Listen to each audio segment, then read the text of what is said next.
Amém. Então, podem sair e que Deus os abençoe. Nós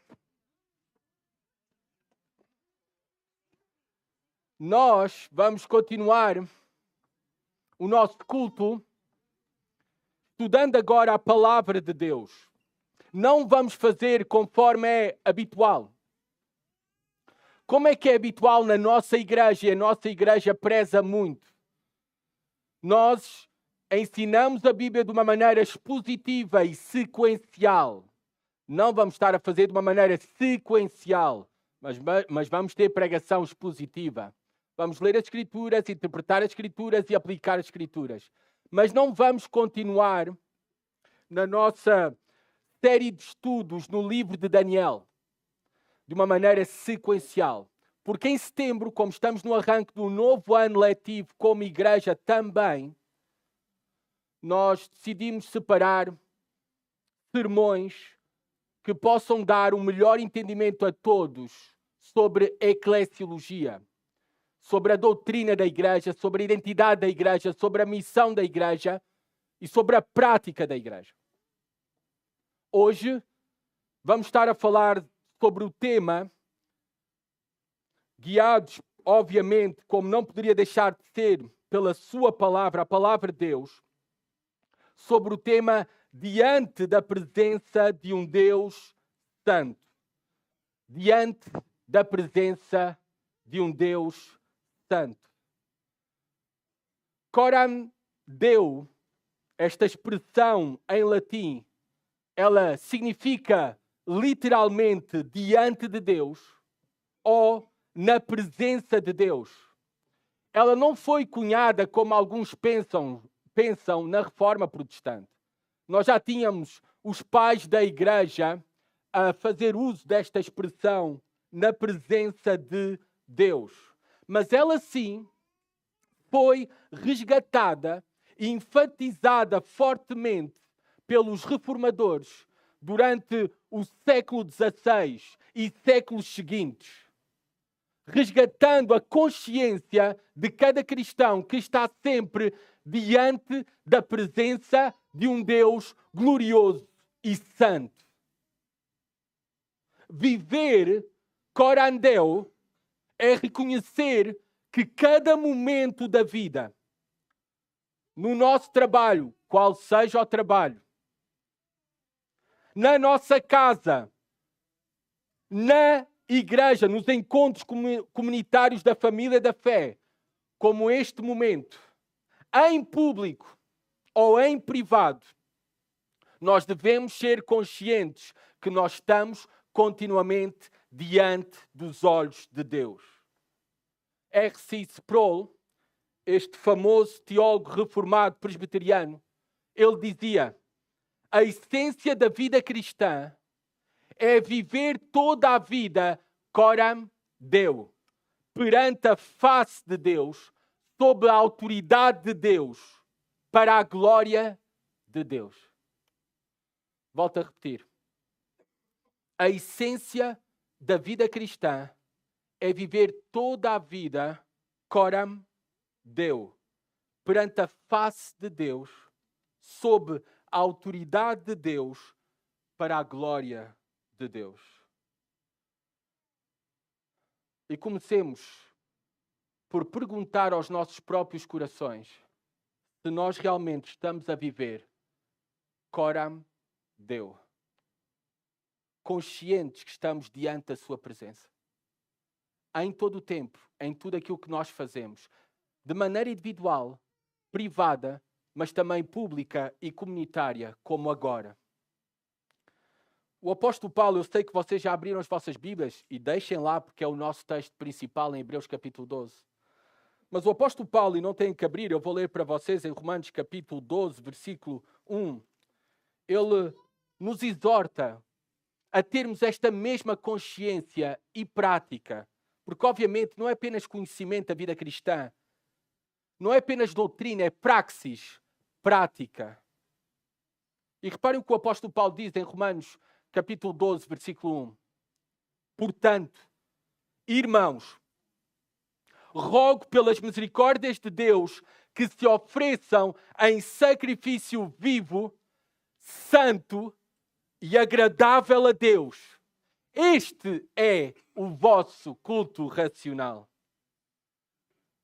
Ou seja, o apóstolo Paulo nos convoca a estarmos sempre conscientes e a viver de acordo a essa consciência que estamos na presença de Deus em tudo aquilo que nós fazemos. Em todos os nossos trabalhos, responsabilidades, como esposo, como esposa, como pai, como mãe, como filho, como servo, como patrão, como pastor, como diácono, como membro da igreja, nós devemos ser conscientes que tudo aquilo que nós fazemos diariamente, todos os dias, deve ser oferecido a Deus como um culto que prestamos de maneira consciente, racional a Ele. É para Ele, para o agradar em todas as coisas. Mas eu gostaria que hoje pensássemos de maneira mais específica sobre algo. Apenas uma área da nossa vida, da nossa fé e da expressão da nossa fé.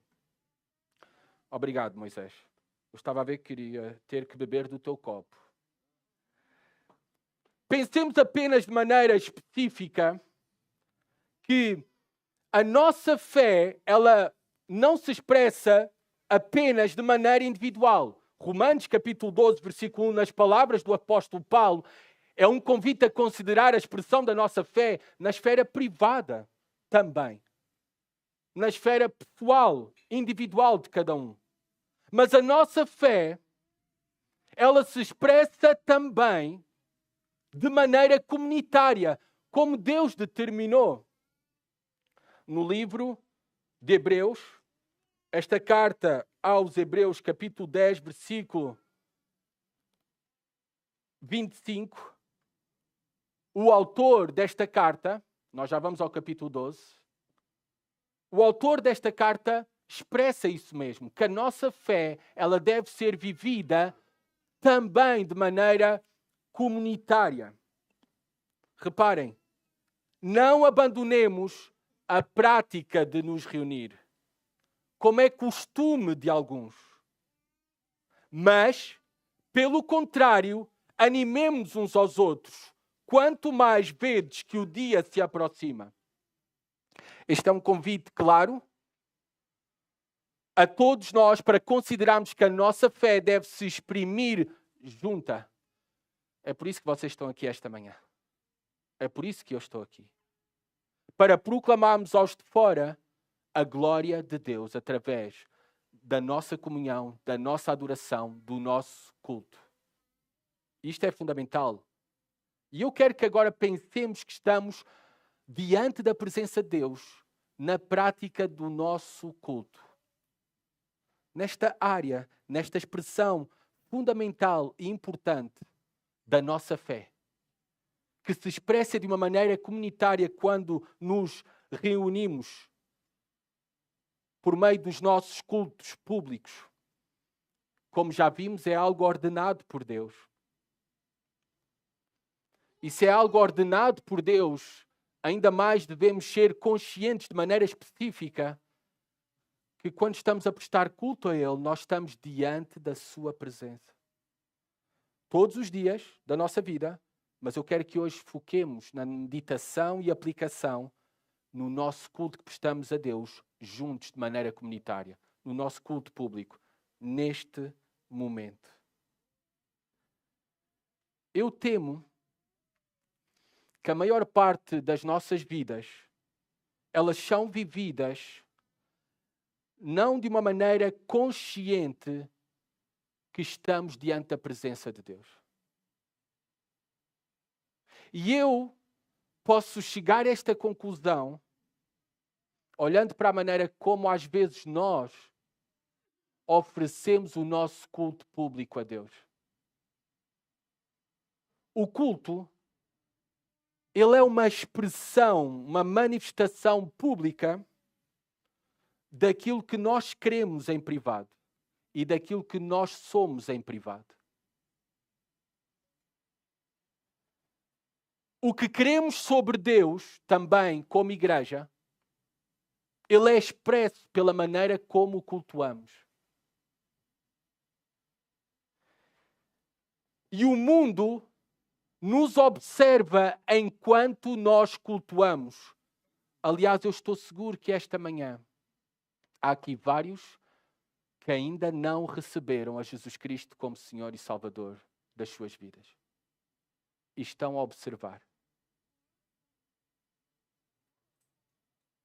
Por isso é que nós não podemos cultuar a Deus de qualquer maneira.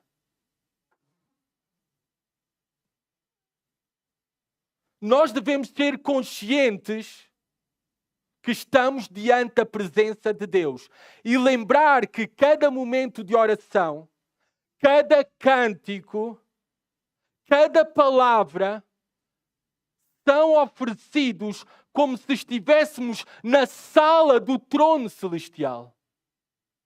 Porque nós estamos. Porque em Cristo realmente nós já estamos. Olhem o que diz o autor aos Hebreus, ainda no capítulo 10, versículo 19 a 22.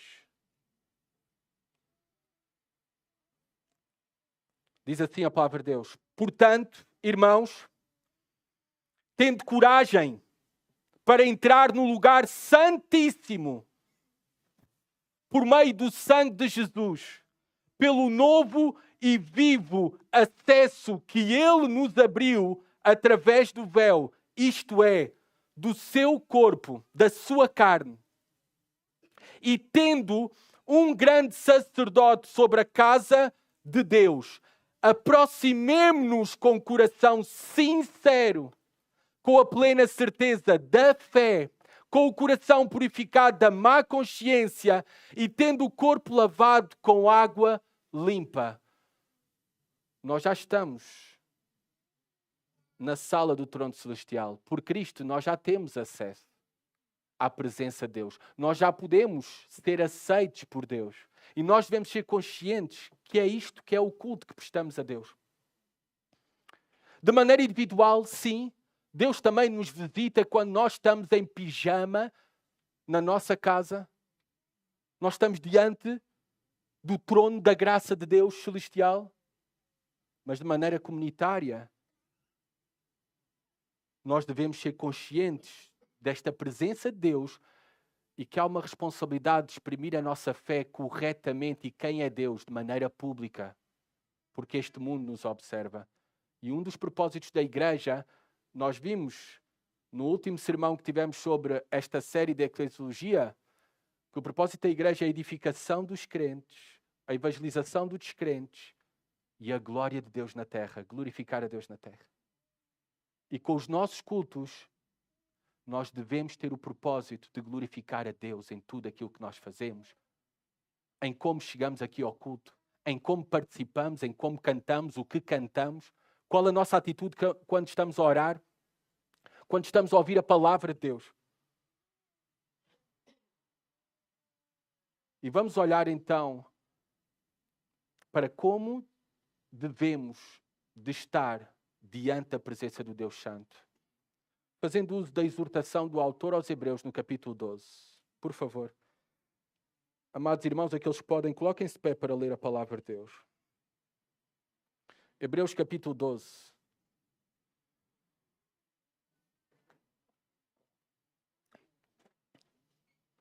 Diz assim a palavra de Deus: cuidado para não rejeitares aquele que fala, porque se não escaparam os que os rejeitaram quem os advertia sobre a terra, muito mais nós, se nos desviarmos daquele que nos adverte dos céus. A sua voz abalou então a terra, mas agora ele prometeu dizendo: ainda uma vez abalarei não só a terra, mas também o céu. Ora, estas palavras, ainda uma vez, apontam para a remoção de coisas que podem ser abaladas, ou seja, as coisas criadas para que permaneçam as inabaláveis.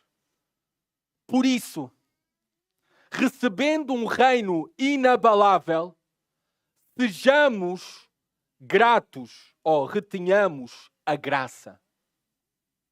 E dessa forma, adoremos a Deus de forma que lhe seja agradável. com reverência e temor, pois o nosso Deus é fogo consumidor. Podem sentar-se, amados irmãos e visitas aqui presentes.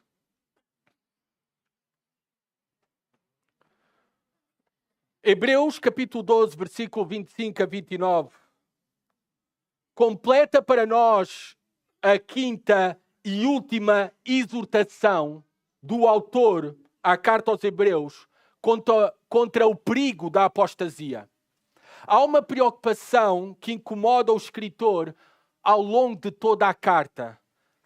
A preocupação é pela apostasia dos irmãos que estão a receber esta carta. Desta possibilidade de se desviarem, de abandonarem a fé. Os irmãos que receberam esta carta, nós sabemos pelo título desta carta que muito provavelmente, e sobretudo pelas pistas que a carta nos dá, muito provavelmente eram judeus convertidos ao cristianismo. E eles estavam a sofrer, por aquilo que é mencionado ao longo da carta, ostracismo social. Eles estavam a sofrer perseguição, principalmente dos seus compatriotas. E esta perseguição estava a provocar graves consequências sociais e económicas sobre os mesmos. E até sabemos também pela leitura desta carta que alguns estavam, por causa da sua fé, a enfrentar a prisão. Olhem que situação terrível que estes irmãos estavam a passar. Que nenhum de nós, eu creio, já experimentou algo semelhante. Prisão até por causa da nossa fé. Agora pensem comigo, como não o autor da carta aos Hebreus ter esta preocupação que estes irmãos abandonassem a fé, desistissem de seguir a Jesus Cristo? Porque no meio de tão grande sofrimento, provocado por outros e pelas circunstâncias, não há dúvida que a apostasia era uma tentação bem presente para estes irmãos. Negar a Jesus Cristo era uma tentação diariamente presente para estes irmãos. E nós podemos apenas imaginar os diálogos daqueles cristãos do primeiro século a quem foi direcionada esta carta. Nós podemos imaginar eles naquele contexto falando com a sua própria alma: será que vale a pena seguir a Jesus Cristo? Tudo aquilo que eu estou a sofrer, será que vale a pena?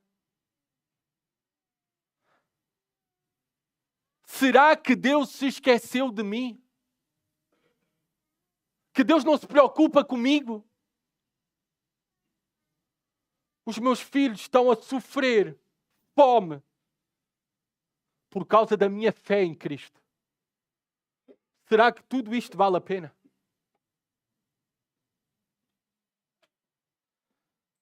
Nós nem podemos imaginar a condição daqueles cristãos que receberam esta carta, daqueles irmãos. Toda a pressão que estavam a sofrer diariamente nos seus corações. Por isso é que o autor aos Hebreus tem estas cuidadosas e profundas exortações. Aqui apenas nós estamos a ler e a considerar a última exortação dele nesta carta. Estas exortações necessárias para o fortalecimento da fé daqueles irmãos. E ele começa ao versículo 25, como acabámos de ler, com cuidado. Tenham cuidado. Tenham cuidado para não rejeitares aquele que fala. Quem fala, ao longo de toda a carta aos Hebreus, é a exaltação da superioridade da pessoa e obra de Jesus Cristo. Não rejeitem a Jesus Cristo. Ele é tudo. Cuidado. Cuidado é uma das expressões favoritas do autor para convocar à vigilância daqueles irmãos e também nós hoje, porque vivemos em perigo real. Vivemos num mundo mau, em dias difíceis. A vida é difícil nesta maldição caída. E somos também tentados a negligenciar a nossa fé, a prática da mesma, a nossa adoração, o nosso culto. Nós precisamos de ouvir também estas palavras. Cuidado para não rejeitares aquele que fala Jesus Cristo. No capítulo 3 desta carta, não tem que abrir, ele incumbiu os seus leitores com as seguintes palavras, no versículo 12, capítulo 3, versículo 12, para quem está a tirar notas. Irmãos, cuidado! Jamais aconteça haver em qualquer de vós perverso coração de incredulidade que vos afaste do Deus vivo. Esta era a grande preocupação do autor ao longo de toda esta carta. Que estes crentes professos daquela comunidade a quem ele escreveu, alguns sob a ameaça intensa da perseguição, pudessem vir a negar a sua fé. Agora, como é que nós podemos perseverar até ao fim também, na nossa fé? Como é que nós combatemos a incredulidade dos nossos corações? Sabem como, amados irmãos?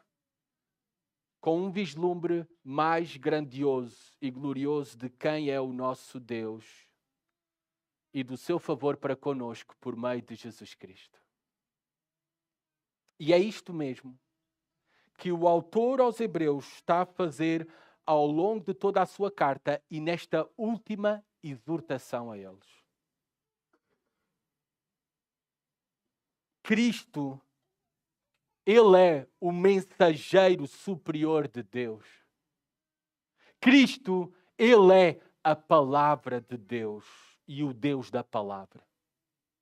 Cristo, Ele é o nosso sumo sacerdote, por quem unicamente temos acesso a Deus.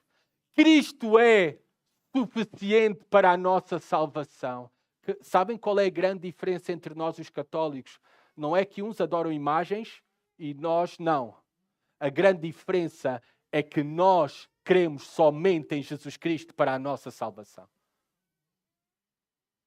Cristo é o superior mediador entre Deus e os homens, o único que pode reconciliar homens e mulheres pecadores com Deus para todo o sempre.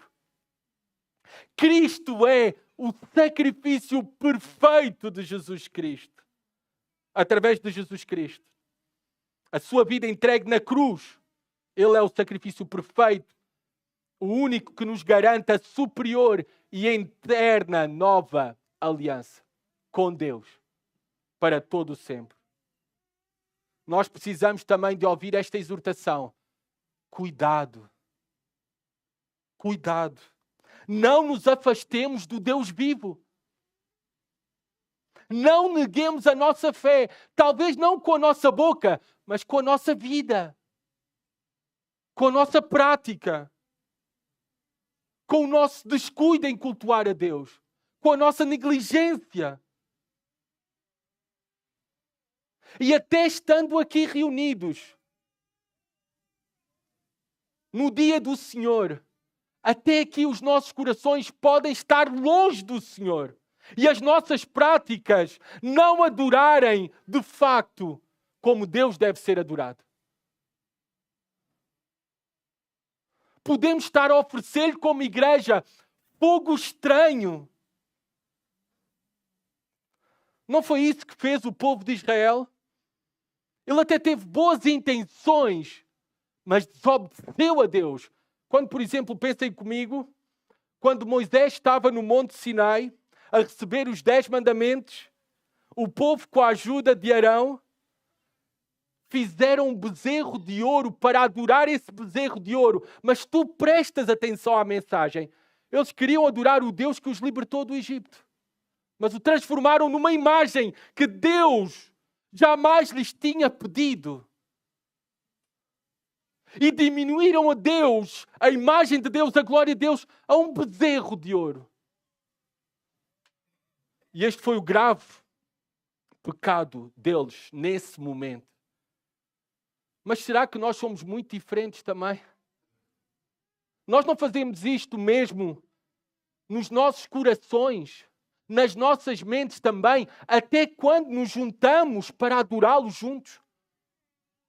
Não será que ao domingo de manhã nós estamos a adorar um Deus que não é o Deus revelado nas Escrituras, mas um Deus que nós criamos com o nosso entendimento, com a nossa imaginação? Mas não é o Deus da Bíblia. Será que aquilo que estamos a oferecer a Deus é algo que não é digno dele. Porque não foi estabelecido por ele. Não será que estamos a oferecer também, com a nossa atitude, motivação e práticas como igreja, bezerros de ouro? Como, amados irmãos, pensem comigo. Quando nós cultuamos a Ele de qualquer maneira, vir aqui não é a mesma coisa que ir ao cinema. Não é a mesma coisa. Quando nós cantamos qualquer coisa,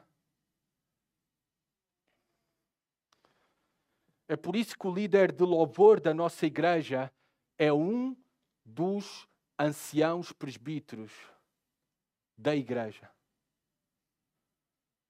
Porque aos presbíteros, aos pastores, foi dada a responsabilidade de ensinar o povo de Deus e de supervisionar esse ensino da palavra de Deus. É por isso que as músicas são escolhidas.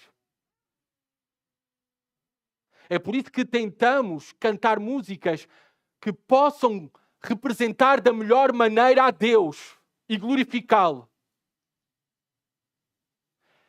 É por isso que pedimos àqueles que cheguem aqui à frente que se comportem de uma maneira digna diante de Deus e do povo de Deus que está a testemunhar e os lá fora também. Porque nós não queremos oferecer ao Senhor bezerros de ouro. Nós não queremos recusar ouvir a sua voz, a sua palavra.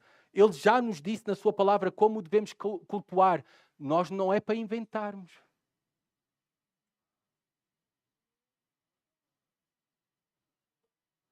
Versículo 25 ainda continua na exortação. Reparem o que diz. Cuidado para não rejeitares aquele que fala. Porque se não escaparam os que rejeitaram quem os advertia sobre a terra, muito mais nós, se nos desviarmos daquele que nos adverte dos céus. Quem nos adverte dos céus? Aquele que é o Senhor dos céus e é o Senhor da terra. Por isso é que Ele está nos céus, é superior a tudo e a todos. Jesus Cristo. O da terra, Moisés. Eles recusaram Moisés, peregrinaram 40 anos no deserto. Doenças, pestes, serpentes. Só entraram 2 famílias na terra prometida, Josué e Caleb, e as suas famílias. Se isto aconteceu a eles porque recusaram ouvir a voz de Deus, o que é que será que acontecerá àqueles que rejeitam a voz do Filho?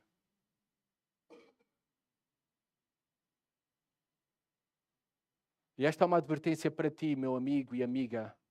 Talvez tu que nos visitas pela primeira vez e que ainda não tens a Jesus Cristo como teu Senhor e Salvador. Se tu rejeitas o convite de crer em Jesus Cristo para a tua salvação, te arrependeres dos teus pecados e voltar para Ele todo o teu coração, o que pensas que irá acontecer contigo? Para aqueles que rejeitaram a Moisés, alguém inferior, foi morte e destruição no deserto. Para ti que rejeitas o próprio Deus, o seu Filho Jesus Cristo, que está nos céus, superior a tudo e a todos, o que é que achas que irá acontecer contigo? Cuidado. Versículo 26 continua. A sua voz abalou então a terra, mas agora ele prometeu dizendo, ainda uma vez abalarei não só a terra, mas também o céu. Aqui é uma referência quando o Monte Sinai foi abalado. Ali está descrito em Êxodo capítulo 19, pelo tempo nós não podemos ir ler o relato. Ali na manifestação de Deus, na entrega dos 10 mandamentos, o Monte Sinai abalou com a voz de Deus. Tremeu somente com a sua voz. E ele agora cita aqui no versículo 16, está a citar o profeta Ageu, capítulo 2, versículo 6, que Ageu está a falar da profecia da vinda do Messias. E nós sabemos que o Messias já veio. O Messias é Jesus Cristo. E nós sabemos que o Messias voltará. E é isto que o autor aos Hebreus está a fazer considerar. Ele voltará.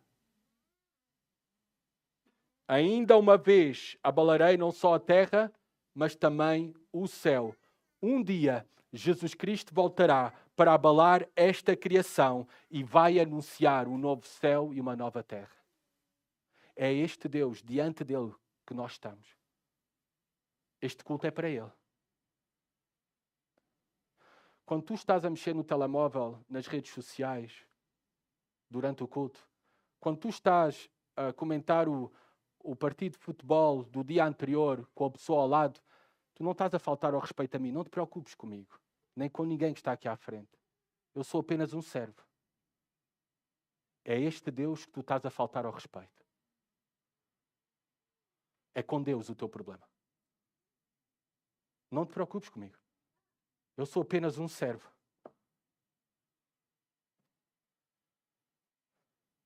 Este Deus, com a sua voz, vai criar novos céus e nova terra e destruir tudo o resto.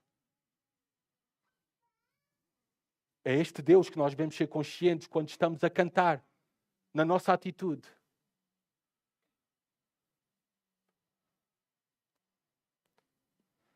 Versículo 27. Ora, estas palavras, ainda uma vez, apontam para a remoção de coisas que podem ser abaladas. Tudo aquilo que é criado pode ser abalado. É frágil, é efêmero, é temporal. Mas como continua? Ou seja, as coisas criadas para que sejam substituídas pelo quê? Pelas coisas que permanecem inabaláveis. Irão permanecer inabaláveis para todo sempre. Novos céus, nova terra, glória e eternidade. Agora, esta é uma exortação de advertência para aqueles que rejeitam a voz de Deus, mas para nós que queremos obedecer à sua voz é de grande esperança. Nos espera uma realidade gloriosa, novos céus e nova terra. Nós sabemos que tudo passará, inclusive nós estamos aqui de passagem, mas o que nos espera ao final da nossa peregrinação aqui na terra é algo inabalável, inamovível, eterno, seguro, firme, para todo o sempre, com Jesus Cristo. Por causa de Jesus Cristo e para Jesus Cristo. Que grande esperança nós temos. Que grande esperança que nós temos. Estas coisas inabaláveis, ele já falou no versículo 22 a 24. Reparem, deste mesmo capítulo, que nós ainda não lemos, versículo 22 a 24. Mas tendo chegado ao Monte Sião, à cidade do Deus vivo, à Jerusalém celestial, ao incontável número de anjos, em reunião, em assembleia festiva, à igreja dos primogênitos registrados nos céus, a Deus, o juiz de todos, aos espíritos dos justos aperfeiçoados, a Jesus, o mediador de uma nova aliança, e ao sangue da aspersão, que fala melhor do que o sangue de Abel. É Jesus Cristo, é Deus, é a igreja, é a santidade, é o amor, é a glória eterna. Todas estas coisas são inabaláveis e são a nossa esperança. Durante toda a nossa vida nós fomos ensinados. Eu creio que todos nós podem se identificar com isso. Fomos ensinados pela cultura. Eu não estou a dizer necessariamente dentro dos nossos lares. Mas por esta sociedade, por esse sistema, por esta cultura, durante toda a nossa vida, nós somos ensinados que as coisas materiais são as coisas duráveis e estáveis. Nada mais errado do que isso. Tudo isto irá desaparecer. Tudo isso. Para muitos, por isso, como fomos ensinados desta maneira e somos seduzidos a viver desta maneira com o foco nas coisas terrenais, materiais, temporais, para muitos o que importa é o dinheiro. O que importa é a casa de pedra e aço. O que importa é a realização no mundo dos negócios. Isso é o mais importante.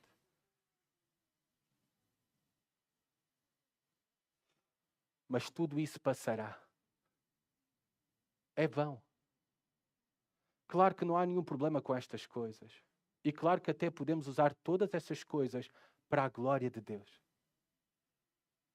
Mas isso não pode ser o mais importante das nossas vidas. O mais importante das nossas vidas é o nosso culto que prestamos a Deus. Porque isso sim é inabalável. Isso sim é eterno. E somente aquele que já entrou no reino de Deus, e somente aquele que, como entrou no reino de Deus, busca, esforça-se por obedecer à sua voz, fazer a sua vontade, somente esses é que têm a promessa que permanecerão para todo sempre. Tu já tens essa certeza que entraste no reino de Deus? Eu não estou a dizer se tu foste batizado. Eu não estou a dizer se tu és membro de alguma igreja. Essas coisas são importantes, fundamentais. Mas o único suficiente para te garantir a entrada no reino de Deus é Jesus Cristo. É colocares a tua confiança na obra de Jesus Cristo em teu favor na cruz do Calvário. É abraçá-lo como teu Senhor e Salvador. E eu espero que tu não descanses até teres a certeza que tu já entraste no reino de Deus. E se tens essa certeza, então nós temos esta esperança juntos, que nós iremos permanecer para sempre. Versículo 28. Tendo em conta todas estas gloriosas verdades, o que acabamos de ser relembrados é apenas um resumo do Evangelho de Jesus Cristo e os seus efeitos em nós. Sendo conscientes da nossa identidade, de tudo aquilo que Deus, por meio de Jesus Cristo, fez em nosso favor, a entrada no reino de Deus e uma esperança viva e eterna para todo o sempre, ele vai concluir com estas palavras, versículo 28 e 29. Reparem. Por isso, recebendo um reino inabalável, retenhamos a graça. E dessa forma, adoremos a Deus de forma que lhe seja agradável, com reverência e temor. Pois o nosso Deus é fogo consumidor. Tendo em vista a esperança que nós temos em Cristo Jesus e tudo aquilo que nós já recebemos dele e temos como promessa que iremos receber para todo o sempre, não podemos viver de qualquer maneira. Não podemos cultuar de qualquer maneira. Diz aqui, retenhamos a graça. Em algumas traduções, como na minha versão, da qual eu estou a ler, a Almeida século XXI, eu de propósito eu pus retenhamos a graça, mas na minha versão não está. Está sejamos gratos. Mas no original, no grego, a palavra é charis, graça. Agora, claro, quando nós recebemos um presente, charis, um dom, uma graça, toda esta graça manifesta que o autor tem vindo a falar e que nós refletimos brevemente sobre a mesma. Qual deve ser a expressão do nosso coração, do nosso viver? Gratidão. Por isso é que o tradutor pôs, sejamos gratos. Essa é a resposta natural. E como é que nós retenhamos, valorizamos a graça de Deus? E a gratidão, se somos gratos? Nós o devemos fazer, o autor diz, por meio da adoração. Adoremos a Deus. Como não adorar a Deus? Nós somos, não importa a tempestade lá fora. A não ser como alguns países acontece. Inclusive, recentemente falava com o pastor Samuel Trancoso, esteve aqui connosco num dos cultos em setembro, que houve uma tempestade tão grande de neve no Canadá, na verdade as pessoas não podiam sair. Não podiam juntar-se, estarem juntas. Mas isso é algo excepcional. Mas como a chuva ou o vento pode ser um impedimento para nós estarmos juntos, se temos todas as condições de o fazer, de adorar a Deus juntos, conforme Ele determinou? Como não pensar que devemos tudo a Ele? Como não pensar que nós somos pecadores redimidos pela sua mão misericordiosa, unicamente por isso? Como não pensar que éramos seus inimigos e que fomos reconciliados unicamente por causa que Ele nos escolheu amar? Como não pensar que éramos filhos da desobediência, mas fomos transformados, feitos filhos da luz e herdeiros do reino eterno de Deus?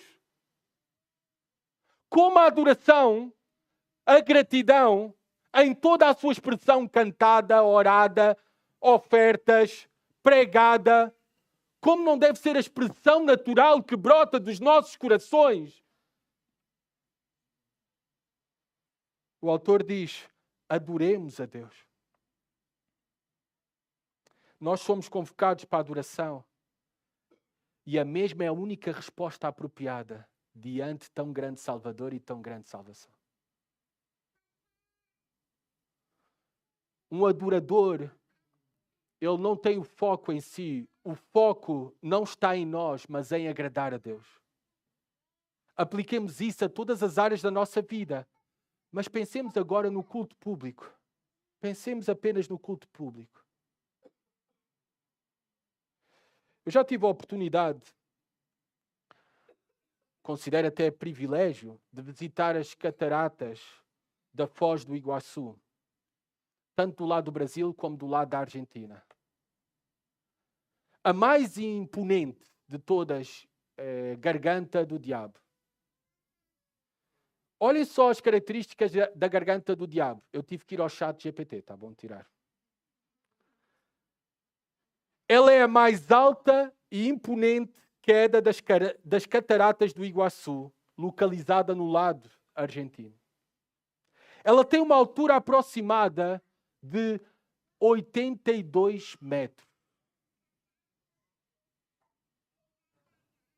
Há 2,7 quilómetros na fronteira da Argentina-Brasil, com 275 quedas de água. Mas não há dúvida que a Garganta do Diabo é o mais imponente no meio de todo aquele cenário. Segundo o ChatGPT, em períodos de cheia de muita chuva, já foram registradas vazões de 24 milhões de litros por segundo. O som das águas alcança quilómetros de distância. Tu consegues ouvir e apenas vais seguir o som. Agora, aquilo é um som imponente. O normal é nós fugirmos, não é? Assustados. Mas não, aquilo atrai. Nós nos aproximamos. É isto que deve acontecer na adoração pública e no culto público. Deus é o Todo-Poderoso, grandioso, imponente, imensurável. Somos conscientes disso. Mas nós não fugimos dele. Nós nos aproximamos a ele para o adorar. Porque nós sabemos que somos aceitos por ele, por meio de Jesus Cristo. É por isso que estamos aqui esta manhã. Para cultuar ele juntos. E esta admiração deve ser algo natural. Conforme eu, admirado, sem palavras, o som das águas é impressionante ali. E eu contemplando em silêncio aquilo. O som das águas daquela cascata das gargantas do diabo. Assim nos devemos aproximar de Deus com admiração, muito maior, obviamente, em espírito de adoração, como a nossa resposta natural. Diz o autor, de forma que lhe seja agradável, também pode ser traduzido como aceitável. O culto não é para nós. O foco principal não somos nós. Por isso é que se chama culto e é para Deus. Por isso é que também não somos nós que determinamos que culto oferecer. Deus já determinou, já nos orientou. Quais são as características de um culto público centrado na exaltação deste Deus grandioso? Nós podemos pensar em 3. Primeiramente, alegria. 1 Tessalonicenses, capítulo 5, fala sobre como deve ser a vida cristã. E no versículo 16 diz mesmo, alegrai-vos sempre. Alegrai-vos sempre. Devemos estar aqui com alegria. Eu sei que a vida é difícil. Eu sei que há lugar para a lamentação, para as lágrimas. Por isso é que temos salmos de lamentação. Por isso é que há cânticos que nos convocam também ao lamento. Mas nós, no culto a Deus, podemos demonstrar o nosso privilégio de estarmos aqui, diante da sua presença. Alegres por esse privilégio. De termos sido aceitos por Deus. Alegrar-nos nisso. Talvez não na circunstância que estamos a viver. Mas em quem nós somos e aquilo que temos recebido de Deus e temos como esperança para todo sempre. Alegres. Gratidão também deve ser uma resposta. É por isso que nós cantamos, cantem forte, irmãos. Se os irmãos são como eu, cantam mal. Não importa. Cantemos com toda a nossa paixão ao Senhor. Alguns mais afinados, outros mais desafinados.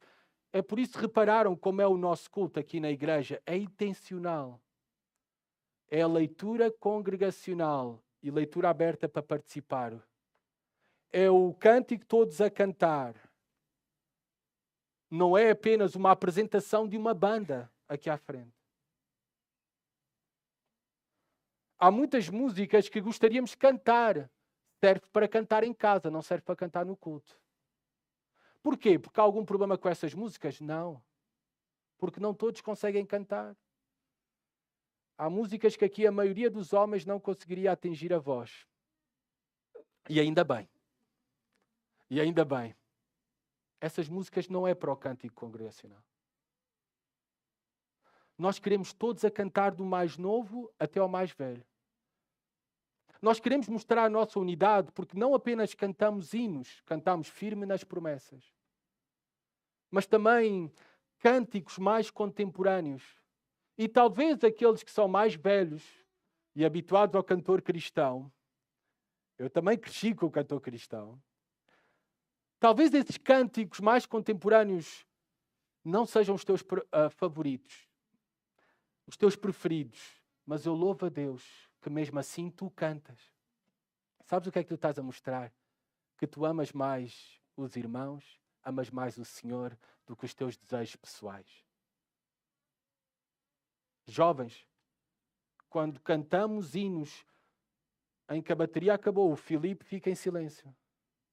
Só o piano, só o órgão. Hinos antigos, que algumas palavras até já nos esquecemos o que é que significa. Talvez não são os nossos preferidos, mas nós nos esforçamos para cantar igual e sabem o que é que nós estamos a dizer uns aos outros? É que eu amo ao Senhor por cima da minha vontade e eu amo os meus irmãos para cantar junto a eles. Gratidão por todas as coisas. Efésios 5:20. E sempre dando graças por tudo a Deus, o Pai, em nome de nosso Senhor Jesus Cristo. E claro, nós falamos de alegria e gratidão. E terminando com estas palavras na carta aos Hebreus, temos que falar de seriedade, amados irmãos. Eu tenho várias aplicações aqui, mas o tempo já se esgotou.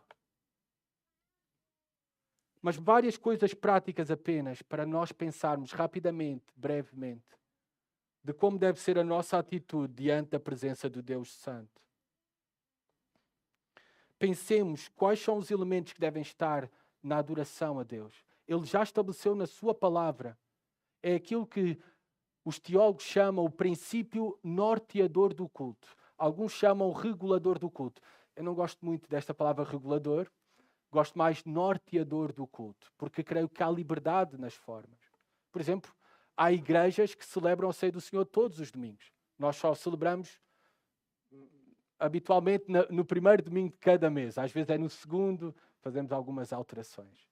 Mas habitualmente no primeiro domingo, apenas uma vez por mês. Mas nós temos princípios norteadores. Há 5 deles que eu quero dar para vocês. Porque estão na palavra. E este princípio regulador ou norteador do culto, ele é conhecido por todos.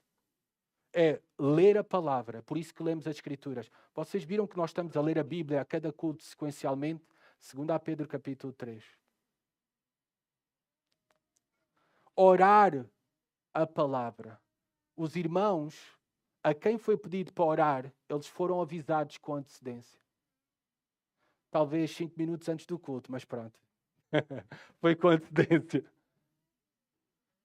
Terceiro, cantar a palavra. Nós queremos cantar música com boa doutrina e boa teologia, não de acordo às nossas preferências.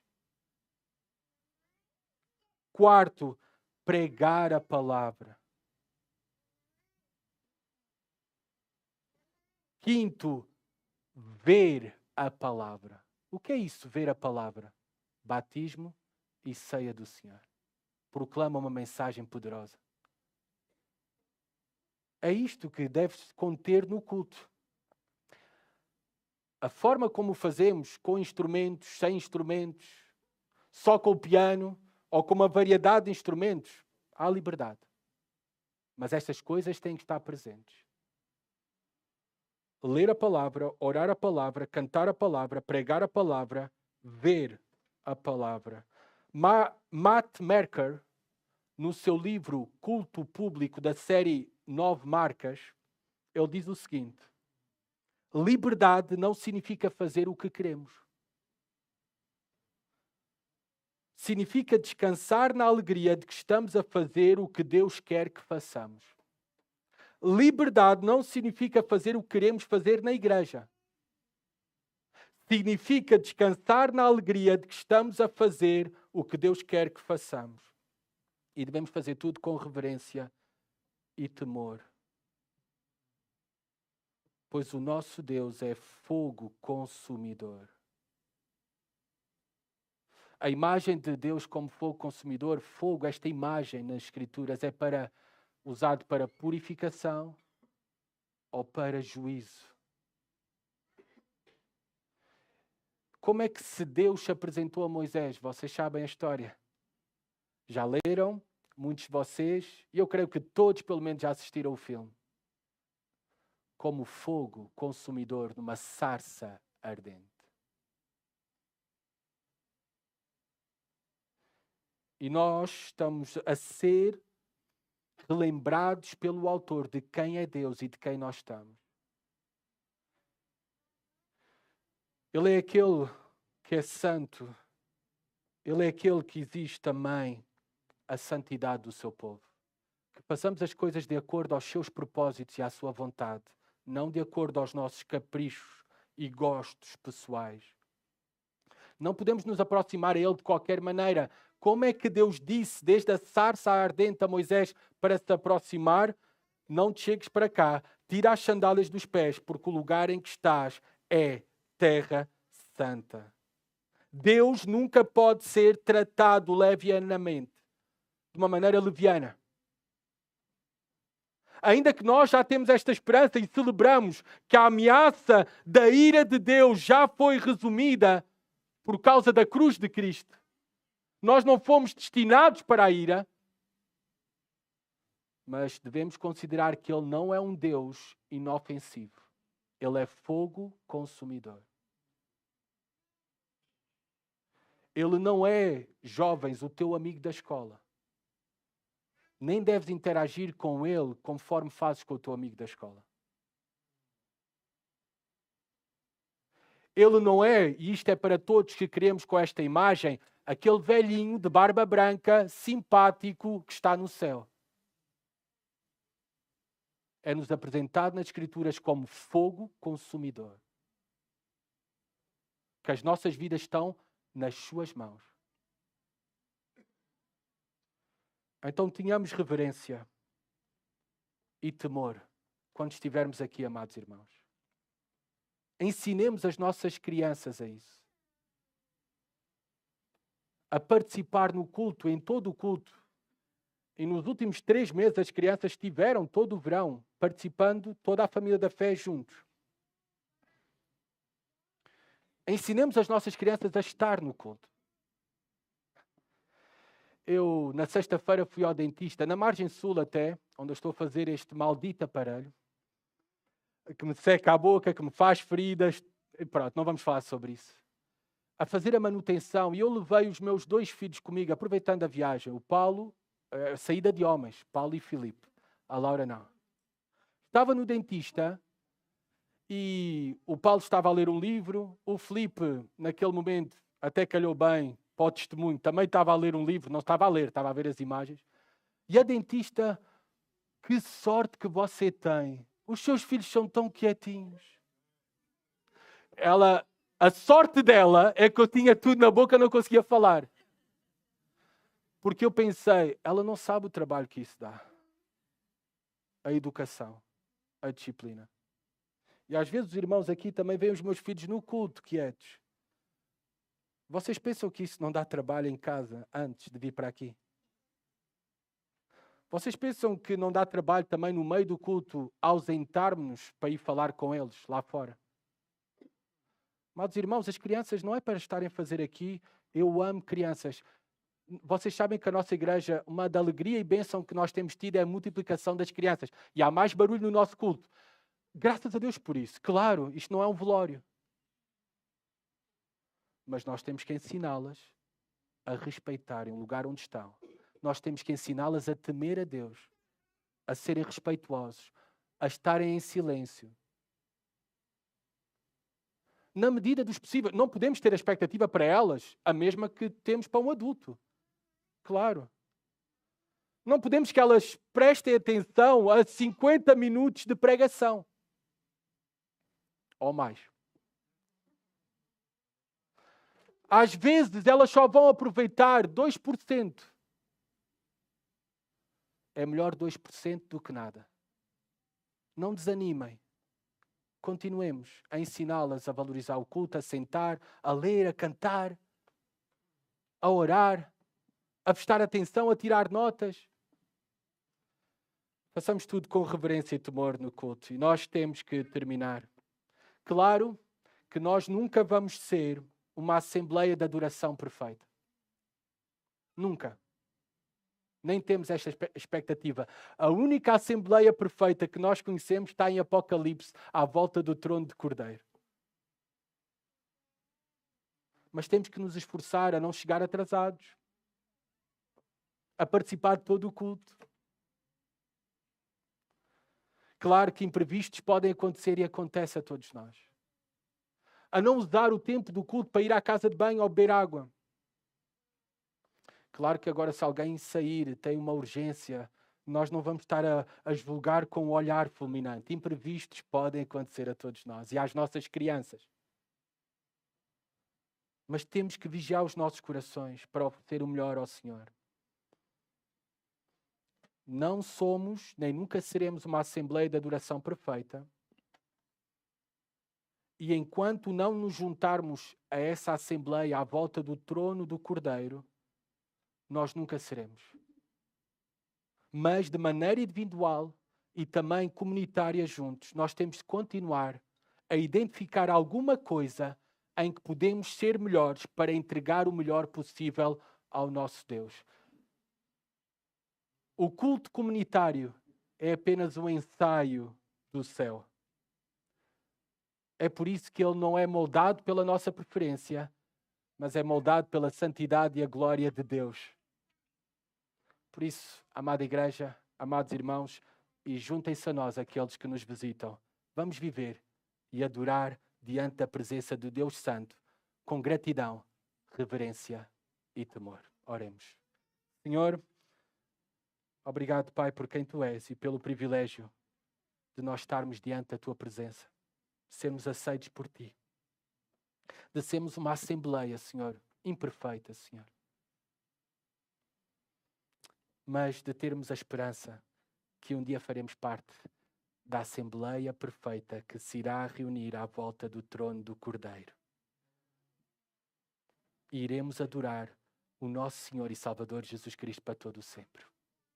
Eu peço-te, Pai, que essa seja a esperança de cada coração e que também seja esta mesma verdade que molde os nossos corações para buscarmos a cada dia, de maneira individual e como igreja, nos nossos encontros contigo de maneira privada, mas também nos nossos cultos públicos, a oferecer a Ti sempre o melhor. Amém.